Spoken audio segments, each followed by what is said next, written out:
Danielle Parry with that report. The quest for love has taken many forms over the years, from the professional matchmaker to the Lonely Hearts column. But now it's entered the computer age. More and more Australians are looking for and finding love online. A scheme once viewed as only for the desperate is becoming a socially acceptable multi-million-dollar business. For us, the wedding day was perfect. We hired a hotel in the city, had the penthouse for 3 days. We had 40 people come up and celebrate with us. The bride looked gorgeous. Oh, of course. No. She did look gorgeous.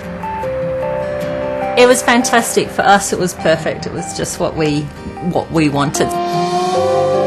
Linda Rankins and Jeremy Tyson got married last November, 18 months after their first encounter. So when people ask how you met, what do you tell them? Online.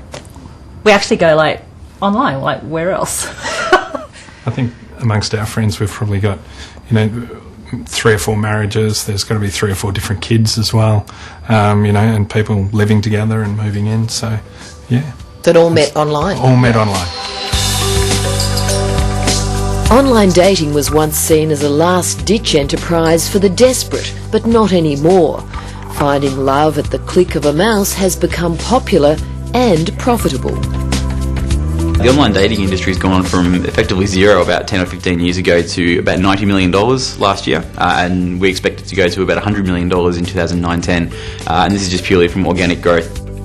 Industry analyst Edward Butler says not only are more and more people searching for their soulmate via cyberspace, but the participants are of all ages.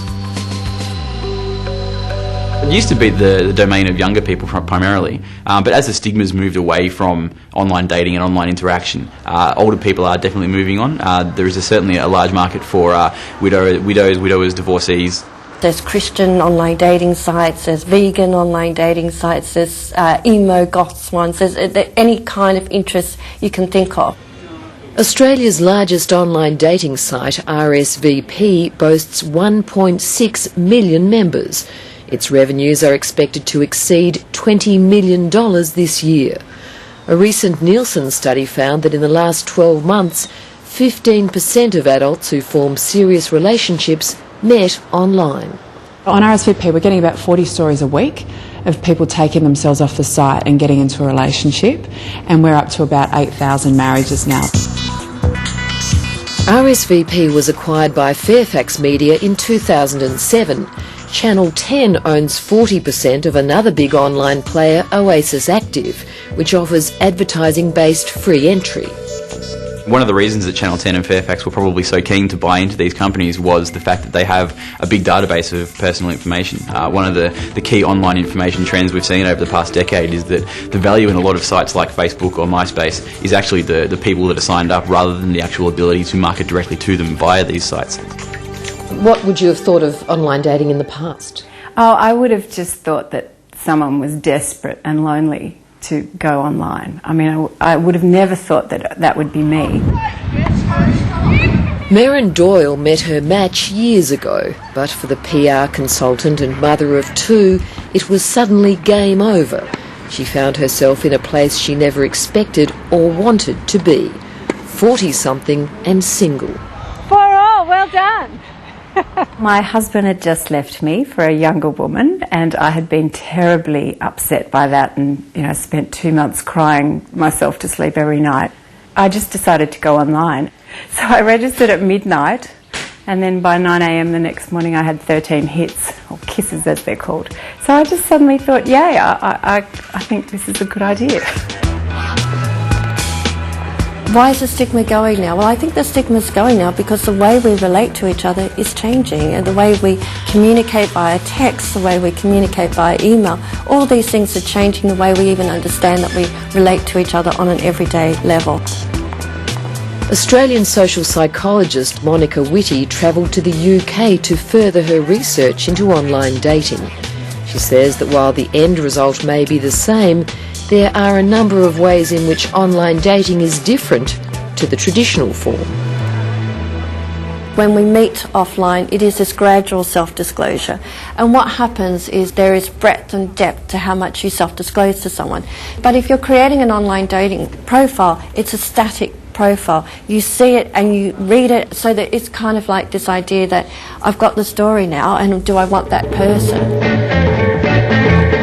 It's a far cry from the days when couples met at the local dance, at work or through friends. Monica Whitty says her research shows that online dating can turn people into commodities and remove the romance from the dating game. But Linda Rankins disagrees. I actually like that you get a snapshot of this person. You know what they look like. You know what their beliefs are. I don't think it takes the romance out of it all. I think it actually cuts a lot of the uncertainties, I guess. Yeah. For Merrin Doyle, the online dating game has certainly been a source of some surprises. It seems people aren't always honest about their age or intentions. One coffee date I went on, he held my hands across the table and he said to me, "I think you need a lover and I think it should be me. Can I book us a hotel room right now?" And just as the dating game in the real world has its risks and disappointments, so does looking for love online. The Australian Competition and Consumer Commission has reported a 30% increase in the number of people reporting online dating scams. There's always going to be a risk with this kind of thing because you aren't interacting directly with someone to begin with. The industry has worked very, very hard to remove the stigma of being online and try and create a safe and comfortable environment for people as possible. But the fact is there is still the potential for fraud. But for thousands of Australians, online dating is proving an effective way to meet new people and perhaps find the one. I could be at home a bitter and twisted soul, but instead I'm just having a whole lot of fun dating and meeting a whole lot of different new fun people and trying to find someone to be my new life partner. Who knows? I found a beautiful partner and a beautiful wife. So yeah, I'm very happy with online dating and happy to tell the world about online dating. And that's the program for tonight. We'll be back at the same time tomorrow, but for now, good night.